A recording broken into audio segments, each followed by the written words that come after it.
Bonjour à tous, bienvenue sur cette nouvelle vidéo. Aujourd'hui, chose promise, chose due, je vous avais dit que je vous ferais un test plus poussé du GeForce Now, c'est désormais chose faite. Alors le jeu testé est Wolfenstein Youngblood.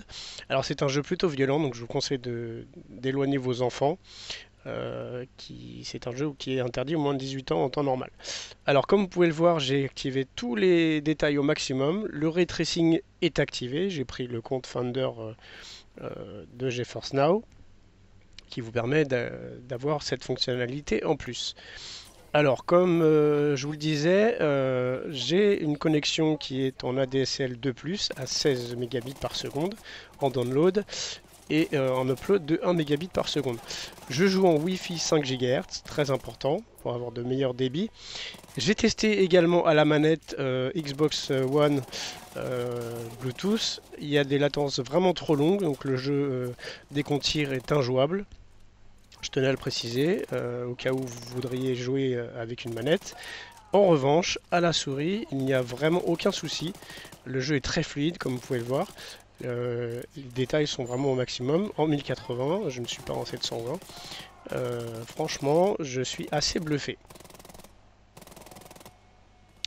Alors pour ceux qui ne savent pas ce qu'est le ray tracing, le ray tracing c'est en fait une technologie qui est propre à Nvidia. Alors effectivement AMD a la sienne qui s'appelle RDNA, mais là c'est quand même les précurseurs du ray tracing. Et le ray tracing permet d'avoir des images dans les jeux photoréalistes. C'est-à-dire que vous allez avoir des calculs au niveau des rayons de lumière, vraiment photoréalistes, au niveau réfraction de la lumière, au niveau reflet, comme vous pouvez le voir dans le sol à l'heure actuelle. Tout ça, c'est le ray tracing qui permet de le gérer. Alors pour ceux qui se poseraient la question, est-ce que ça vaut le coup de mettre 5,49 € pour avoir du ray tracing dans les jeux via GeForce Now? Bah, clairement, vous pouvez essayer de toute façon pendant 90 jours.